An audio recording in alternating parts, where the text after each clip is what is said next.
पाकिस्तान के साहिली इलाकों से चंद 100 किलोमीटर दूर समुद्री तूफान बिपरजॉय बिफरने लगा। समुद्री तूफान ठट्ठा बदीन, केटी बंदर और कराची की जानिब बढ़ रहा है।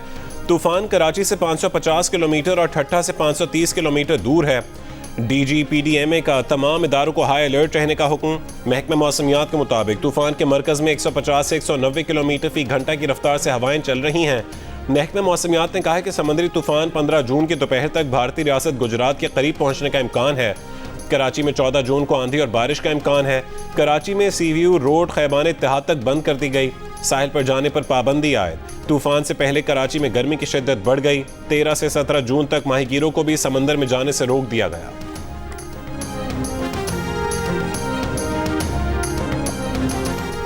समुद्री तूफान ने सिंध के शहर सजावल में असर दिखाना शुरू कर दिया। हवा के झक्खड़ चलने लगे, कश्तियों के बादबान लपेट दिए गए। बदीन से लोगों ने ट्रकों और ट्रैक्टरों में नकल मकानी शुरू कर दी।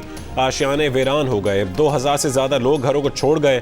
नकल मकानी करने वालों के लिए गोलराची में इमदादी कैंप बना दिया गया। केटी बंदर को बिफरे समंदर से महफूज रखने वाला बंद टूट फूट का शिकार। हैदराबाद में भी तूफान की वजह से मूसलाधार बारिशों का इम्कान। कचरे से भरे बरसाती नालों ने खतरे की घंटी बजा दी। बलोचिस्तान के साहिल गडानी से पुलिस और रजाकारों ने पिकनिक बनाने वालों को वापस भेज दिया।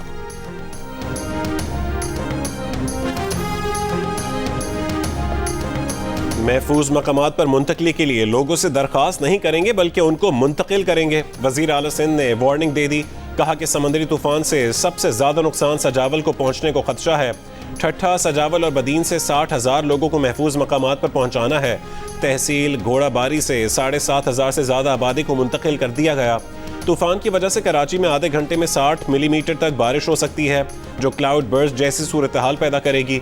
वजीर आजम शहबाज शरीफ का वजीर आला सिंध मुराद अली शाह को टेलीफोन। वजीर आजम ने समुद्री तूफान के हवाले से सूरत हाल और इकदाम पर बात की। वफाकी हुकूमत की जानिब से मुकम्मल ताउन की यकीन दहानी कराई और कहा कि मुतालिका इलाकों से अवाम की बर वक्त महफूज इलाकों में मुंतकली यकीनी बनाई जाए। कराची में मुतवक्के बारिश के पेश नज़र बिल बोर्ड्स हटाने की हिदायत की जा चुकी है। शहर से 60 से 70% बिल बोर्ड्स हटाए जा चुके। वज़ीर आला सिंध के मुशीर मुर्तज़ा वहाब की जियो न्यूज़ के प्रोग्राम आज शाहज़ेब खान ज़ादा के साथ में बातचीत। कहा नालों की सफाई की जिम्मेदारी KMC की है। नाले समंदर में जाते हैं, समंदर चढ़ गया तो चैलेंजिंग सूरत हाल होगी, मगर वज़ीर आला सिंध ने इस सिलसिले में फंड्स जारी कर दिए हैं। वाटर बोर्ड, KMC और DMC के वाटर पम्प स्टैंड बाय पर हैं। अस्पतालों में इमरजेंसी नाफिज कर दी गई है। मुतासरीन को स्कूलों के अहाते में मुंतकिल किया जाएगा। ऐसी सूरत हाल में शहरी साहिल पर जाना शुरू कर देते हैं। शहरियों से दरख्वास्त है कि वो गैर ज़रूरी तौर पर घरों से ना निकलें।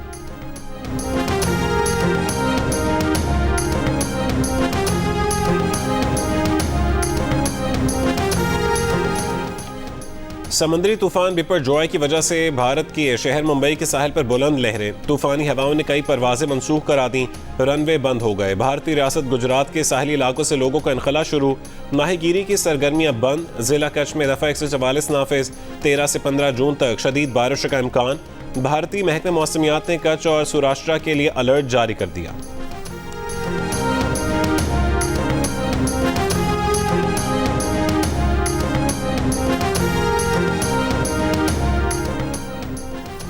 पंजाब और खैबर पख्तूनख्वा में इलेक्शन के फैसले को 4-3 का फैसला समझना गलत फहमी है। सुप्रीम कोर्ट ने 2 सूबों में इंतखाबात से मुतालिक अस्को नोटिस केस का तहरीरी फैसला जारी कर दिया। फैसले में कहा गया है कि 9 रुकनी बेंच के बाद 5 रुकनी बेंच तश्कील दिया गया। 7 रुकनी बेंच कभी तश्कील ही नहीं दिया गया था। कबल इस वक्त असेंबली तोड़ने पर नए इंतखाबात के लिए आइन ने मुकम्मल तरीक़ाकार तय कर रखा है। गवर्नर KP का इंतखाबात की तारीख न देने आइनी जिम्मेदारियों से इनहराफ है। इंतखाबात की तारीख देने के लिए इलेक्शन कमीशन का सदर से मुशावरत न करना भी कानूनी तौर पर दुरुस्त नहीं है।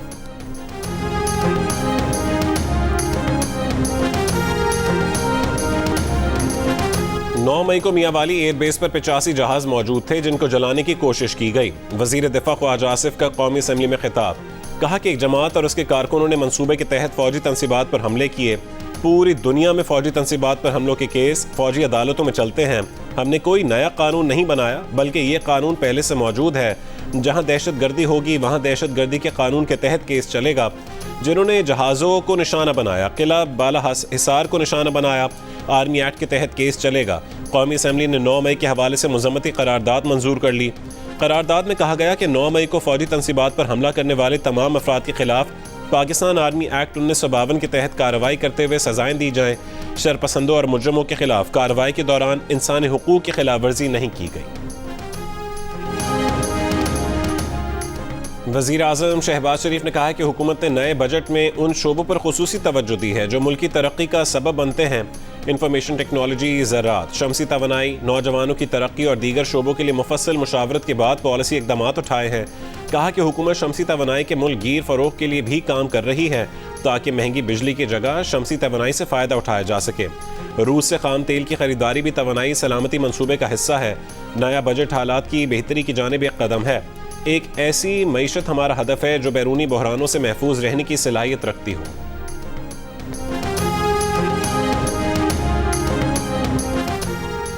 पाकिस्तान ने रूसी तेल की कीमत चीनी करेंसी में अदा की है। वजीर मुमलिकत पेट्रोलियम मुसद्दिक मलिक ने तस्दीक कर दी। गैर मुल्की खबर रसा इदारे से गुफ्तगू में वफाकी वजीर ने इस्लामाबाद मॉस्को मुआहदे की तफसील बताई। तेल की कीमत और हासिल होने वाली रियायत बताने से गुरेज। कहा कि 1 लाख टन खाम तेल दरामद करने की अदायगी अप्रैल में कर दी गई थी। मुआहदे के मुताबिक 45,000 टन तेल कराची पहुंच चुका, जबकि बाकी भी जल्द पाकिस्तान पहुंच जाएगा। रूस से आए जहाज प्योर पॉइंट से खाम तेल निकालने का काम जारी। जहाज से 3,000 टन तेल पाकिस्तान रिफाइनरी मुंतकिल। वजीर मुमलिकत बराए पेट्रोलियम मुसद्दिक मलिक ने बताया कि जहाज को ऑफलोड होने में 3 दिन लगेंगे। वजीर खजाना इसाक डार से चीनी नाज़िम उल उमूर की मुलाकात। वजीर खजाना ने चीनी नाज़िम उल उमूर को IMF से बातचीत पर पेशरफ्त से आगाह किया। इसाक डार ने कहा कि पाकिस्तान और चीन के दरमियान गहरे तारीखी ताल्लुकात काबिल तारीफ हैं। चीन की तरफ से मुख्तलिफ सतह पर पाकिस्तान की मदद काबिल तारीफ है। तिजारत, मईशत और माली शोबे में दोनों ममालिक के दरमियान ताल्लुकात बढ़ाने की ज़रूरत है।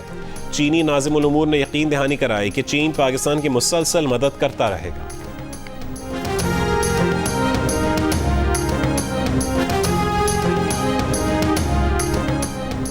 शमाली वज़ीरिस्तान के इलाके स्पिनवाम में सिक्योरिटी फोर्सेज और दहशतगर्दों के दरमियान फायरिंग का तबादला। 1 दहशतगर्द हलाक, 2 जख्मी। दहशतगर्दों के कब्जे से असलहा और गोला बारूद बरामद। ISPR के मुताबिक हलाक दहशतगर्द सिक्योरिटी फोर्सेज और शहरियों के खिलाफ कार्रवाइयों में सरगर्म थे।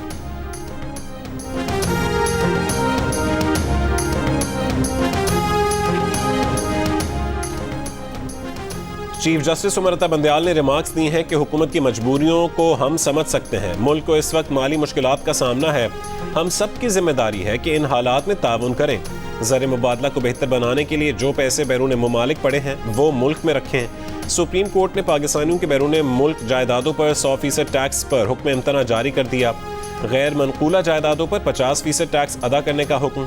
FBR का अदालती फैसले पर एतराज़। मेंबर लीगल ने चीफ जस्टिस से कहा कि ये अरबों का मामला है। अदालत ने हुक्म इम्तना जारी किया तो बाकियों के साथ ज्यादती होगी। टैक्स पॉलिसी पर ऐसे रिलीफ मिलना शुरू हो गया तो मुश्किलात बढ़ेंगी। चीफ जस्टिस ने कहा कि जो 100% टैक्स अदा करना चाहे तो अदालत को एतराज़ नहीं।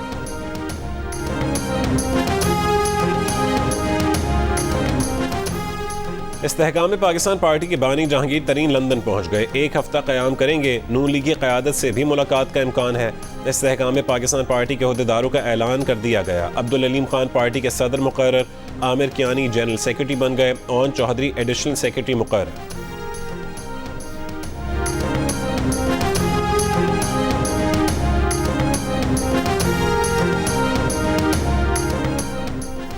तहरीक इंसाफ के रुकन सिंध असेंबली मोहम्मद अली अजीज़ उर्फ अली जीजी ने भी पार्टी छोड़ दी।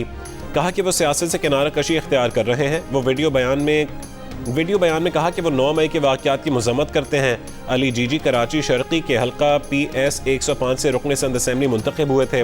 PTI की साबिक रुकन पंजाब असेंबली सादिया सुहेल राना ने भी पार्टी को खैरबाद कह दिया। वीडियो बयान में कहा कि कोर कमांडर हाउस में जलाओ घेराव हमारे लिए बतौर कौम धचका है। पाक फौज हमारा फ़ख्र है।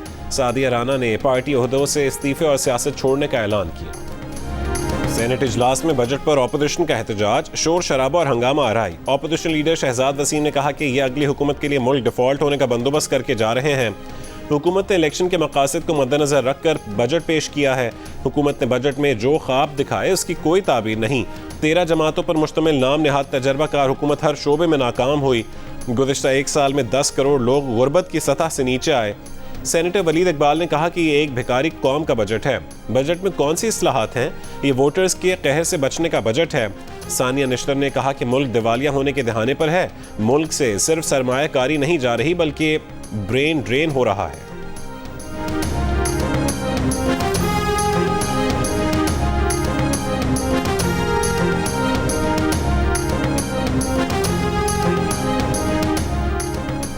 कराची से पीटीआई के 43 यूसी चेयरमैनों में से 30 से ज़्यादा ने फॉरवर्ड ब्लॉक बना लिया। मेयर के ओहदे के लिए जमात इस्लामी के हाफिज नईम को वोट ना देने का ऐलान कर दिया। जियो न्यूज़ से खुसूसी बातचीत करते हुए कहा कि हम मेयर के इलेक्शन में वोट डालने जाएंगे ही नहीं। पार्टी क़यादत ने 4 महीने से हमारी मीटिंग ही नहीं बुलाई। जमात इस्लामी ने मखसूस नशिस्तों पर हमारे वोट ख़राब किए, इसे कैसे वोट दे सकते हैं। दूसरी जानिब पीटीआई कराची के सदर अकरम चीमा का कहना है कि मेयर कराची के इंतखाबात में पीटीआई हाफिज नईम उर रहमान को सपोर्ट करेगी। पीटीआई ने अपने किसी उम्मीदवार को डिप्टी मेयर का फॉर्म जमा कराने का नहीं बोला है।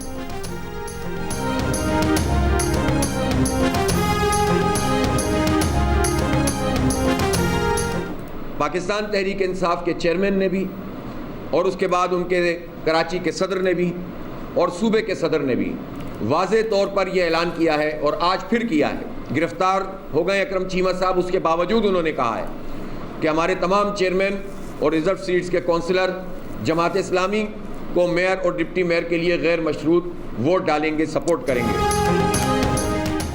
अमीर जमात इस्लामी कराची हाफिज नईम ने कहा है कि चेयरमैन पीटीआई हलीम आदिल शेख और अकरम चीमा ने जमात इस्लामी की हिमायत का ऐलान किया है। मुंतखब अरकान की राय तब्दील करने के लिए मुलाकातें गैर आइनी हैं। कैसे कह सकते हैं कि हमारा मेयर नहीं बना तो फंड्स नहीं देंगे। पीपल्स पार्टी ढिठाई से कह रही है कि देखते हैं मुंतखब अरकान कैसे हिमायत करते हैं। इलेक्शन कमीशन पीपल्स पार्टी के रहनुमाओं के बयानात का नोटिस ले। इलेक्शन कमीशन नोटिस लेकर वजीर क्यों कह रहे हैं कि मुंतखब अरकान वोट डालने नहीं आएंगे। कराची के अवाम का मैंडेट तस्लीम करो। कराची में भी अगर आप तारीख देखें तो जमात इस्लामी उस वक्त जीती है जब एमक्यूएम ने बायकाट किया, या उस वक्त जीती है जब यहाँ फौजी आमिर बैठे हुए थे। उसके अलावा मुझे बता दीजिए कोई दौर जब बलदियाती इलेक्शन नहीं जीते हो। जमात इस्लामी सिर्फ एमक्यूएम के बॉयकॉट की सूरत में जीत सकती है या फौजी आमिर की मौजूदगी में। रहनुमा पीपल्स पार्टी सईद गनी की प्रेस कॉन्फ्रेंस, कहा कि 2002 से 2022 तक 20 साल की तारीख उठाकर देख लें, जमात इस्लामी कहीं नजर नहीं आती। एमक्यूएम के इलेक्शन बॉयकॉट से अचानक निकलकर सामने आ गए, इन्हें शुक्र अदा करना चाहिए। हाफिज नईम उर रहमान पर तनकीद करते हुए कहा कि सईद गनी ने कहा कि तुम्हें यह हक है कि मुल्क दुश्मन की चौखट पर जाकर अपनी हिमायत में वोट मांगो, हमें मुंतखब नुमाइंदों से वोट मांगने का हक नहीं। शिकस्त देखकर हाफिज नईम उर रहमान ने जिस तरह लिसानी सियासत का आगाज किया वो काबिल मुज़म्मत है।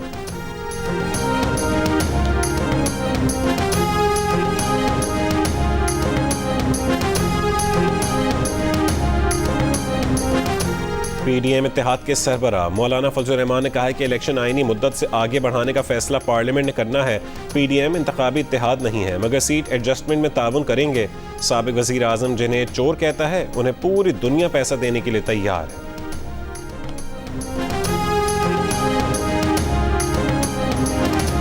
शरह सूद 21% पर बरकरार। स्टेट बैंक ने मॉनेटरी पॉलिसी का ऐलान कर दिया। स्टेट बैंक के मुताबिक मॉनेटरी पॉलिसी के सबब मकामी तलब पर दबाव रहेगा।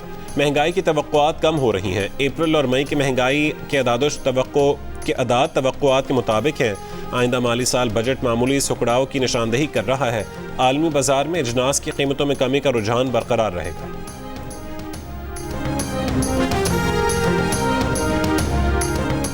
बिजली की कीमत कम से कम रखने के लिए हुकूमत 870 अरब रुपए अदा करेगी। कराची में बिजली की कीमत बाकी मुल्क के बराबर रखने के लिए कराची को 171 अरब रुपए सब्सिडी दी जा रही है।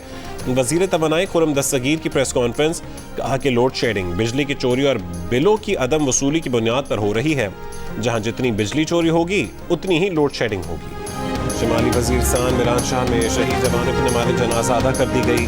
सूबेदार असगर अली, सिपाही नसीम खान और सिपाही मोहम्मद जमान की पूरे फौजी एजाज के साथ आबाई इलाकों में तदफीन। सीनियर हाजिर और रिटायर्ड अफसरान, सिपाही और दीगर की बड़ी तादाद शरीक हुए। तीनों जवान मिरान शाह में दहशत गर्दों से बहादुरी से लड़ते हुए शहीद हुए। चेयरमैन नैब पहले नैब को सुधारेंगे। लेफ्टिनेंट जनरल रिटायर्ड नज़ीर अहमद भट्ट ने लाहौर में तकरीब से खिताब करते हुए कहा कि मुल्क में करप्शन बढ़ती जा रही है। पहले नैब की अपनी इस्लाह कर रहे हैं। हमारी कोशिशों के नतायज कुछ अरसे बाद नजर आ जाएंगे। वादा है कि नैब को उसका खोया हुआ वक़ार वापस दिलाएंगे। मुतासरीन की मदद के लिए नई पॉलिसी बना रहे हैं। मुल्ज़मान को सज़ा देना अदलिया का काम है। चेयरमैन नैब ने करप्शन केसेस के मुतासरीन में 4 अरब रुपए मालियत के चेक भी तकसीम किए।